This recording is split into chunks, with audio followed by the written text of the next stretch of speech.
நாகும் 1:5-6. அவருடைய கோபத்துக்கு முன்பாக நிற்பவன் யார்? அவருடைய உக்கிர கோபத்திலே தரிப்பவன் யார்? அவருடைய எரிச்சல் அக்கினியை போல இறைக்கப்படுகிறது. அவருடைய எரிச்சல் அக்கினி இப்பொழுது இறைக்கப்படுகிறது. அவராலே கண்மலைகள் பேர்க்கப்படும். பாருங்க, இது எல்லாமே வசனங்கள். உங்களுக்கு பிடிச்ச வசனத்தை மட்டும் எடுத்து, என் கிருபை உனக்கு போதும், நீ சந்தோஷமா பாவம் செய்துட்டு, அப்படிதானையா? கிருபை தொடச்சிட்டே இருக்கும், அப்படிதானே? இப்போ டயலாக்லாம் அப்படிதானே? ஒருத்தரும் மேலே போயிட முடியாது. பலவீனத்தை என் பலம் போகணும், அது பாவ பலவீனம். அப்படி இல்லை, அதுக்கு அர்த்தம் வேற. எல்லாம் எப்படி நேர் மாறி எடுத்துக்கிட்டது. சந்தோஷமான ஒரு வாழ்க்கை, உல்லாசமான ஒரு வாழ்க்கை, சுகபோகமான ஒரு வாழ்க்கை, மனசு மாம்சம் விரும்பின ஒரு வாழ்க்கை, தேவ பயம் அற்ற ஒரு வாழ்க்கை. தப்ப முடியுமா? ரொம்ப கஷ்டம். எபிரேயர் நிருபம் 12:28-29 வசனங்களை வாசிங்க. அங்க பவுல் அப்போஸ்தலருக்குள்ள என்ன இருந்துச்சா? தேவ பயம் இருந்துச்சா? அவர் வெளிப்படுத்தார். வாசிங்கள். ஆதலால் அசைவில்லாத ராஜ்யத்தை பெறுகிறவர்களாய நாம் பயத்தோடும் பக்தியோடும் தேவனுக்கு பிரியமாய் ஆராதனை செய்யும்படி என்ன சொல்லப்பட்டிருக்கு? என் மேல ஒரு ராஜ்யம் இருக்கு, அந்த ராஜ்யம் போடன கிருபை கிருபை கிருபைன்னு சொல்லி ஏமாந்துட்டு இருக்கிறீங்களே, எனக்கு மன்னிப்பு கிடைக்கும், எனக்கு இரக்கம் கிடைக்கும் சொல்லிட்டு இருக்கிறீங்களே, தப்ப முடியாது. புதிய ஏற்பாட்டு காலம், புதிய ஏற்பாட்டில் உள்ள வசனம், பவுல் அப்போஸ்தலருடைய வார்த்தை என்ன சொல்றாரு? அசைவில்லாத ராஜ்யத்துக்கு போகணுமா? இதுதான் வழி. பயப்படணும், பக்தியா இருக்கணும், பனியை போல இல்லை. நைட்டு படுக்க மாட்டோம், ஒட்டுமொத்தமா ஆண்டவரே இன்னைக்கு என்ன தப்புனாலும் மன்னி ஆண்டவரேன்னு சொல்லி மாடு மாதிரி தூங்குறது இல்ல. தப்ப முடியாது. வாசிங்க மறுபடியும். ஆதலால் அசைவில்லாத ராஜ்யத்தை பெறுகிறவர்களாய நாம் பயத்தோடும் பக்தியோடும் தேவனுக்கு பிரியமாய் ஆராதனை செய்யும்படி கிருபையை பற்றி கொள்ள கடவும். நம்முடைய தேவன் பட்சிக்கிற அக்னியா இருக்கிறாரே. அப்ப கிருபையை பற்றி கொள்ள கடவும்னா அதுக்கு என்ன தேவை இருக்கு? பயம் வேணும். இப்ப என்ன? பயம் இல்ல, பக்தி கிடையாது, கிருபை மட்டும் பற்றி கொண்டு இருக்கிறீங்க.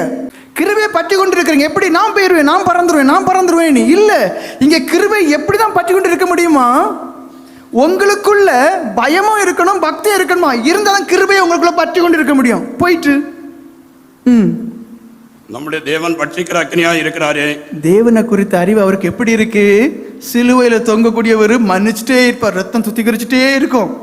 அப்படியே இருக்கு? இல்ல, பட்சிக்கிற அக்னி, எரிச்சு சாம்பலாக்கி ஒண்ணு இல்லாம ஒரு காற்றடிப்பார், ஒண்ணுமே இருக்காது.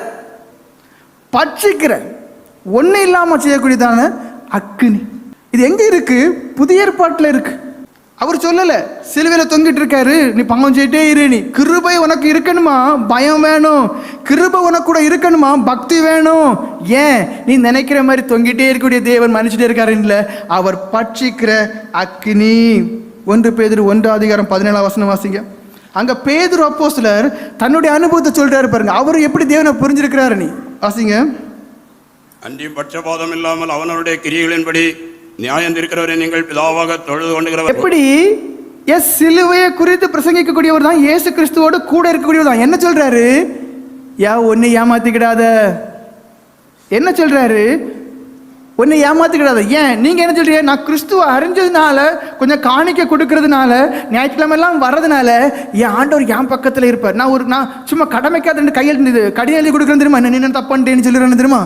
திரும்ப திரும்ப தப்பு பண்ணுவாங்க. ஆனா எழுத தெரியுமா? இதனால ஒரு என்ன எப்படி தெரியுமா? எனக்கு ஆண்டவர் பட்சபாதம் இல்லாம இருப்பு, எனக்கு இரக்கமுள்ளவரா இருப்பாரு, எனக்கு முடிவுல மேல போயிடலாம். ஆனா ஆண்டவர் என்ன சொல்றாரு தெரியுமா? பட்சபாதம் இல்லாதவர். மனப்பூர்வமாய் பாவம் சரியா, மனப்பூர்வமாய் நரகத்தில் போய் சேர்ந்துரு. இங்கே என்னென்ன அடி, என்னென்ன நோய், என்னென்ன வியாதி, வீட்டில் என்னென்ன சாபம், வீட்டில் என்னென்ன சோதனை, கடன் எல்லாம் நிக்க அனுபவி. சொல்றது யாரு? இயேசுவோடு கூட இருந்ததான அப்போஸ்தலர். வாசிங்க மறுபடியும். அன்றியும் பட்சபாதம் இல்லாமல் அவனுடைய கிரியைகளின்படி நியாயம் இருக்கிறவரை நீங்கள் பிதாவாக தொழுது கொண்டு. அப்போ உங்க பிதா யாரு? சர்வ வல்லமையுள்ள தேவன். அவர் எப்படிதான் இருப்பாரா? நியாயம் தீர்க்கக்கூடியவர். ஒன்னே விட மாட்டார். சிந்தனையும் சரிதான், பார்வையும் சரிதான், பேச்சும் சரிதான், கேட்கறதும் சரிதான், நடையானாலும் சரிதான், கையண்டை கிரியானாலும் சரி, ஒன்னே விட மாட்டார். நியாயம் தீர்ப்பாரு. நீங்கள் பிதாவாக தொழுது கொண்டு வருகிறபடியால் இங்கே பரதேசியாய் சஞ்சரிக்கும் மூலம் பயத்துடனே நடந்து கொள்ளுங்கள். பாருங்க, பயத்துடனே நடந்து கொள்ளுங்க. நமக்குள்ள பயம் இருக்கா? கடைசி முடிவு அவர் என்ன சொல்லி முடிச்சிட்டாரு?